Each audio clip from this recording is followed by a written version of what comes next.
لبیک لبیک لبیک یا رسول اللہ لبیک لبیک لبیک یا رسول اللہ لبیک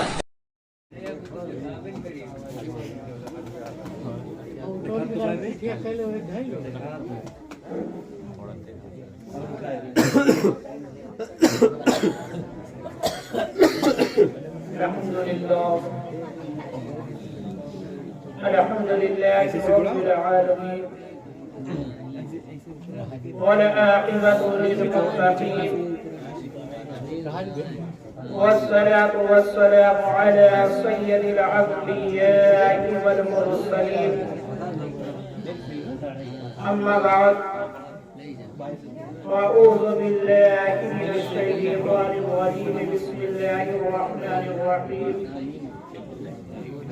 ذلك الكتاب لا ريب فيه صدق الله العظيم والحمد لله رب العالمين منبر نور پر جلوات علماء کرام شورائے اسلام نوجوان ساتھیوں اور بزرگوں پردے میں بیٹھ کر سننے والی میری ماں اور بہنیں السلام علیکم ورحمۃ اللہ تعالی وبرکاتہ۔ وعلیکم السلام ورحمۃ اللہ تعالی وبرکاتہ۔ آئیے سب سے پہلے اپنے آقا و مولا حضور تاجدار مدینہ صلی اللہ تعالی علیہ وآلہ وسلم کی بارگاہ میں جھوم جھوم کا درود شریف کا نذرانہ عقیدت پیش کریں، پڑھیں بابا سے بڑھ اللہم صلی علی سیدنا محمد صلو علیہ وسلم السلام علیکم یا رسول اللہ صلی اللہ تعالی علیہ وآلہ وسلم۔ سب سے پہلے میں تمام اہل روشن رکھا اور بالخصوص منیجر اسرار احمد صاحب کا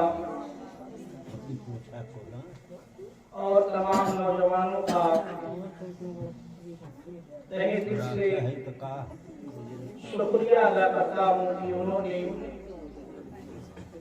دینی خدمات کے وعدے دے کر مجھے نوازا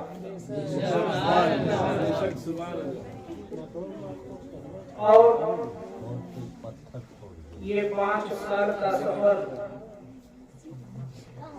جو آپ کے بیچ مکمل ہوا ہے، ان میں جو ہے میری جو خدمات ہیں وہ آپ کے سامنے ہے۔ میں نے کبھی بھی اپنی ذات کے لیے کوئی سوال نہیں کیا، ہمیشہ جب بھی میرا لب کھلا ہے مدرسے کی ترقی ہی کے لیے کھلا اور میں نے اپنے 5 سال کے سفر میں جو بھی تعلیمات بچوں کو دی ہے پوری ذمہ داری کے ساتھ دی ہے، اور جہاں تک مجھے یاد پڑتا ہے کہ 5 سال کے سفر میں اس مدرسے سے 30 سے زیادہ بچے ایسے ہیں جو قرآن مجید مکمل کر کے جا چکے ہیں۔ سبحان اللہ۔ اور آپ لوگوں کی دعا سے عید کے بعد سے جو ہے مدرسے کے اندر درجہ حفظ کا بھی جو ہے سسٹم شروع ہو چکا ہے، جس میں آنے والے وقت میں یعنی اگر اللہ کا فضل و کرم رہا، آپ لوگوں کی دعائیں جو ہے شامل حال رہی، تو آنے والے ماہ رمضان المبارک یعنی یہ ماہ رمضان المبارک نہیں اس کے بعد جو ماہ رمضان المبارک آئے گا، اسی شہر کے اندر جو ہے جشن ردائے حفظ قرآن کا بھی پروگرام ہوگا۔ وہ وقت بہت قریب ہے، اور آپ ہی کے گاؤں کے بچے ہیں، آپ کے بچے ہیں، 11 بچے جو ہے قرآن مجید کو حفظ کر رہے ہیں، اور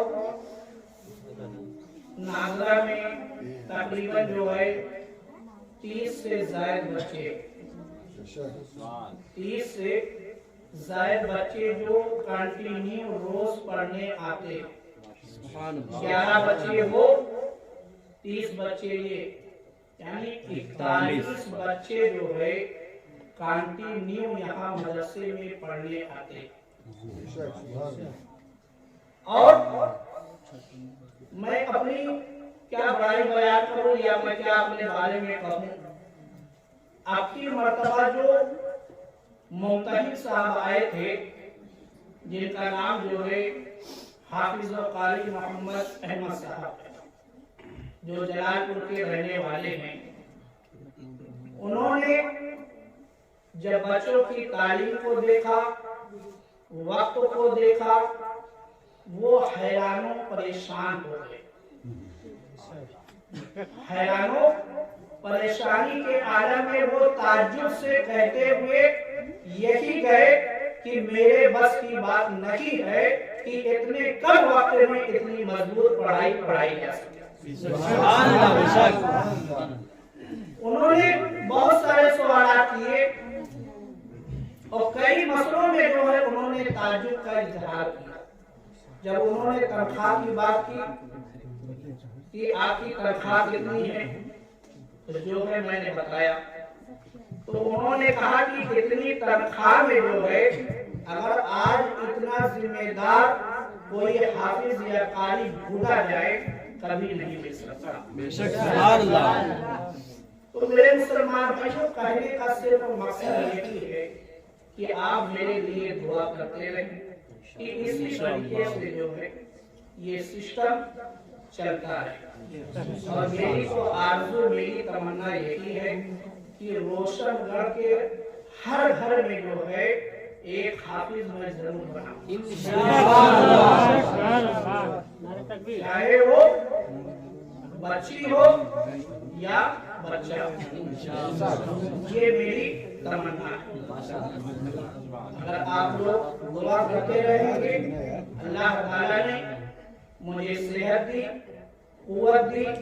تو ایک دن وہ ضرور آئے گا، ایک دن وہ ضرور آئے گا۔ تو میرے مسلمان بھائیوں، اس میں میرا کوئی اپنا کمال نہیں ہے، اس میں میرا اپنا کوئی کمال نہیں ہے، یہ آپ لوگوں کی دعاؤں اور آپ لوگوں کے تعاون کا ہی پھل ہے۔ آپ لوگوں کی دعاؤں کا، آپ کی محنت کا، آپ کی محبت کا جو مدرسے سے آپ کو ہے، اسی کا پھل ہے کہ جو دن بعد جو ہے آپ کے سامنے آتا چلا جا رہا ہے۔ تو میرے مسلمان بھائیوں، خطبہ مصنوعہ کے بعد جو ہے میں نے قرآن مجید کی ایک آیت کریمہ کی تلاوت کی ہے۔ اللہ تعالیٰ ارشاد فرماتا ہے، ذالک الکتاب لا ریب فیہ، یعنی یہ وہ کتاب ہے جس میں جو ہے شک کی کوئی گنجائش بھی نہیں رہتی ہے۔ ایسی کتاب جو ہے اللہ تعالیٰ نے ہمارے آقا کو عطا فرمائی، اور ہمارے آقا کے صدقے میں جو ہے ہم اور آپ کو ملی۔ اب اس کتاب کا جو سب سے پہلا حق ہے، ہم نے صرف یہی سمجھا کہ قرآن کو لا کے تاج میں سجا لیا گیا، یہی قرآن کا حق ہے۔ نہیں میرے مسلمان بھائیوں، قرآن مجید کا بھی ہم پر جو ہے کچھ حقوق ہے، اگر ہم نے ان حقوق کو نہیں ادا کیا تو کل بروز حشر جو ہے ہم سے سوال ہوگا۔ ہم سے پوچھا جائے گا کہ تمہارے گھر میں جو ہے قرآن مجید تو موجود تھا، مگر تم نے جو ہے قرآن مجید کے کتنے حقوق کو ادا کیا، کتنے حقوق کو ادا کیا؟ تو پہلا حق جو ہے قرآن مجید کے تعلق سے یہ ہے کہ ہم قرآن مجید کے بارے میں جو ہے صحیح عقیدہ رکھیں، صحیح عقیدہ رکھیں، یعنی قرآن مجید کی ہر آیت پر جو ہے ہم عقیدہ رکھیں، ہم یہ مانیں کہ یہ اللہ کا کلام ہے اور یہ جو ہے ہدایت والی کتاب ہے، ہدایت والی کتاب ہے۔ صرف تلاوت کے لیے قرآن مجید کو نازل نہیں کیا گیا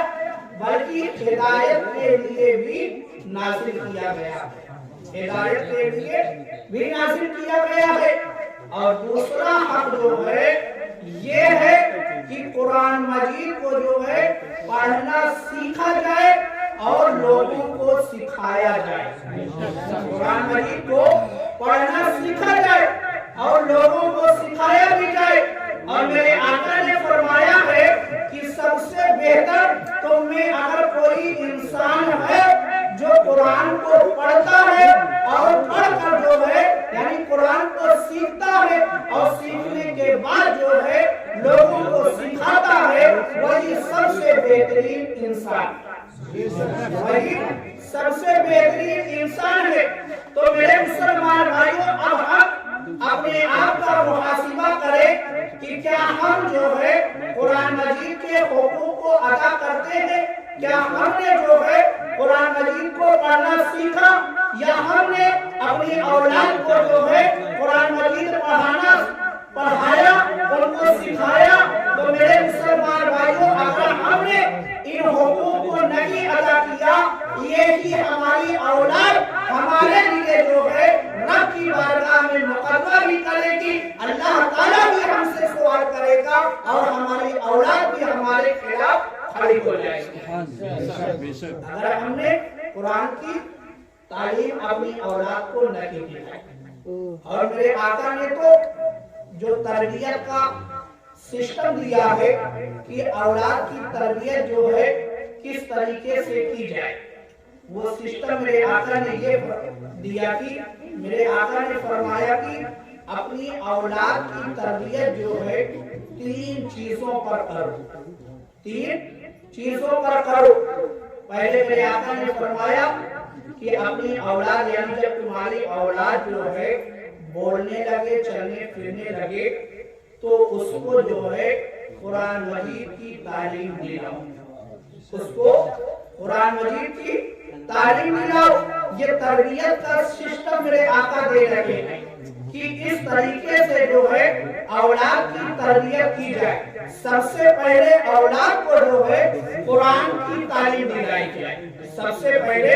اولاد کو قرآن کی تعلیم دلائی جائے۔ پھر دوسرے نمبر پر میرے آقا نے فرمایا کہ میری محبت جو ہے ان کے دل میں ڈالی جائے، یعنی نبی کی محبت اولاد کے دل میں ڈالی جائے۔ اور تیسرے نمبر پر میرے آقا نے فرمایا کہ میرے اہل بیت کی محبت جو ہے اولاد کے دل میں ڈالی جائے۔ یہ تربیت کا سسٹم جو ہے میرے آقا نے دیا کہ اس طریقے سے جو ہے اولاد کی تربیت کی جائے۔ اگر میرے مسلمان بھائیوں، نہ ہم اپنی اولاد کو قرآن کی تعلیم دلاتے ہیں، نہ نبی کا ذکر اپنی اولاد کے سامنے کرتے ہیں، نہ اہل بیت کا ذکر ہم اپنی اولاد کے سامنے کرتے ہیں۔ یہی وجہ ہے کہ آج جو ہے لوگ اسلام کی حقیقت کو نہیں پہچان پا رہے ہیں، ایمان کی اہمیت کو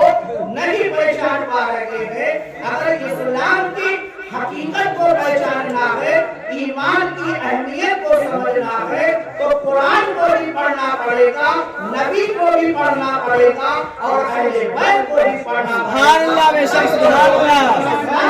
سمجھ پائیں گے اور ایمان کی اہمیت کو بھی سمجھ پائیں گے۔ اور میرے مسلمان بھائیوں، جو علم دین کی تعلیم حاصل کرتا ہے اس کا مقام تو اتنا بلند ہے، اتنا بلند ہے کہ میرے آقا سرکار دو عالم صلی اللہ علیہ وآلہ وسلم ارشاد فرماتے ہیں جب کوئی طالب علم جو ہے علم کی طلب میں اپنے گھر سے نکلتا ہے اس کی راہوں میں جو ہے فرشتے اپنے پروں کو بچھا دیتے ہیں. یہ فضیلت ہے اور اس میں یہ قید نہیں لگائی گئی کہ جب آپ عالم بننے کے لیے جائیں گے تب یہ آپ کو مقام حاصل ہوگا، یا جب آپ مفتی بننے کے لیے جائیں گے، یا جب آپ شیخ الحدیث بننے کے لیے جائیں گے تب آپ کو یہ مقام حاصل ہوگا. نہ کہ میرے مسلمان بھائیوں آپ صرف قرآن کی تعلیم حاصل کرنے کے لیے یا فقہ کو حاصل کرنے کے لیے یا اسلامی کوئی بھی تعلیم حاصل کرنے کے لیے جیسے ہی آپ نیت کر کے اپنے گھر سے نکلتے ہیں میرے آقا فرماتے ہیں کہ فرشتے جو ہے اس طالب علم کی راہوں میں جو ہے اپنے پر کو بچھا دیتے ہیں اور میرے آقا فرماتے ہیں کہ سمندر کے اندر جو ہے مچھلیاں اس طالب علم کے لیے جو ہے دعائے مغفرت کرنا شروع کر دیتی ہیں. یہ مقام ہے علم دین حاصل کرنے کا، یہ فضیلت ہے. تو میرے مسلمان بھائیوں اپنے بچوں پر ضرور جو ہے غور کرے کہ ہمارا بچہ جو ہے علم دین کو حاصل کرتا ہے کہ نہیں، مدرسے برابر جاتا ہے کہ نہیں، مدرسے میں آ کر کیا پڑھتا ہے کیا نہیں پڑھتا ہے. آپ اس پر بھی غور کریں. مجھے اگر اسی بات کی تکلیف ہے، صرف اسی بات کی تکلیف ہے کہ کچھ بچے ایسے ہیں جو صبح میں آتے ہیں شام میں غائب ہوتے ہیں. ایسے بچوں سے جو ہے مجھے بہت تکلیف ہے. کیوں؟ میرا کوئی ذاتی نقصان نہیں ہوتا مگر اس بچوں کا جو ہے بھوشیہ خراب ہو رہا ہے، کیونکہ کچھ پڑھائی صبح میں ہوتی ہے اور کچھ پڑھائی جو ہے شام میں ہوتی ہے. آپ نظام الاوقات کو دیکھ سکتے ہیں جو یہاں پر لگا ہوا، جو پڑھائی صبح میں ہوتی ہے وہ پڑھائی شام میں نہیں ہوتی اور جو پڑھائی شام میں ہوتی ہے وہ صبح میں نہیں ہوتی. تو اس سے جو ہے بچوں کا بھوشیہ بہت ہی زیادہ جو ہے خسارے میں جاتا ہے. تو میرے مسلمان بھائیوں اس پر بھی آپ غور کریں کیونکہ آپ ہی کے بچے مدرسے میں آتے ہیں، اس لیے جو ہے میں نے آپ سے فریاد کی ہے. اس پر آپ ضرور غور کریں گے، آپ اس پر ضرور غور کریں گے. اب جو ہے